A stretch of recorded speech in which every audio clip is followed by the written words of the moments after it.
अस्सलाम वालेकुम अहबाब। आज मेरे हाथों में नावल है जिसको उन्वान है निकाह और इस नावल के मुसन्निफ हैं जनाब अनीस अहमद साहब और इस नावल की अशात की है अक्स पब्लिकेशंस ने और अक्स पब्लिकेशन से मोहम्मद फहद साहब ने ये नावल मुझे बहुत अदब और एहतराम के साथ भिजवाया है जिसके लिए उनकी शुक्रगुजार हूँ। और ये नावल पढ़कर बहुत लुत्फ़ आया क्योंकि ये अपने ख़ित्ते से, अपने लोगों से, अपनी ज़मीन से जुड़ा हुआ नावल है। अनीस अहमद साहब का ये दूसरा नावल है। इससे पहले उनका नावल जंगल में मंगल आ चुका है और उसकी पजीराई हुई बहुत ज़्यादा और उसको खालिद अहमद तख्लीकी अवार्ड से भी नवाजा गया। और 2019 में निकाह की तख्लीक हुई और न सिर्फ अदबी हलकों में बल्कि इसकी पजीराई अवामी हलकों में भी हुई। और इसका दूसरा एडिशन जो अक्स पब्लिकेशन ने अशात किया है वो हमारे हाथों में है। कहानी का कोई अंजाम नहीं है, कोई अंत नहीं है। जिस तरह ज़मीन पर इंसानी ज़िंदगी का कोई अंत नहीं है और इसी तरह इस नावल की कहानी भी वसेब की रेत पर लिखी जाती रही है, लिखी जा रही है और लिखी जाती रहेगी।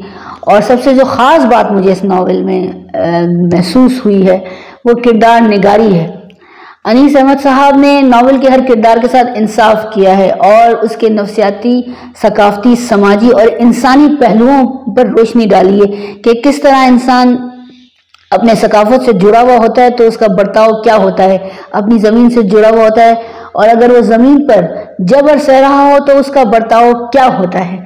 और बहुत सारे ऐसे किरदार हैं जैसे कि फैजू, अमीर भाई, दिलावर, दीनू साईं, पीर साहब और नावल का हीरो निकाह जो बहुत एक सादा दिल सा बच्चा है, फिर वो नौजवान हुआ और जो कुछ उसकी ज़िंदगी में हुआ वो बड़ी खूबसूरती के साथ और दर्द दिल के साथ बयान किया गया है। और जबर, जो जागीराना निज़ाम का जबर है जिसमें दूसरे इंसान बेबस हो जाते हैं जिस निज़ाम के आगे, उसकी कहानी भी साथ साथ चल रही है इसमें।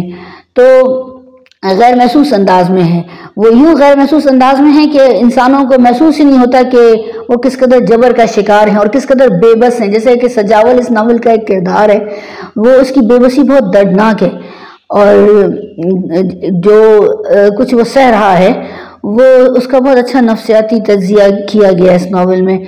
और जब इंसान मुस्तकिल जबर सहते हैं तो फिर वो क्या रद्द अमल देते हैं ये भी बताया गया है इस नावल में। तो अच्छे नावल की खूबी यही होती है कि वो अपनी ज़मीन से, अपने लोगों से, अपने ख़ित्ते से और अपनी सकाफत से जुड़ा हुआ हो। तो अनीस अहमद साहब ने ख़ित्ता वसेब के लिखे जाने वाले इस नावल से भरपूर इंसाफ किया है जिसके लिए मैं उनको मुबारकबाद पेश करती हूँ। और अक्स पब्लिकेशंस का एक बार फिर बहुत शुक्रिया कि वो इन्होंने इतने अच्छे नावल की अशात की और मुझ तक भी पहुँचाया।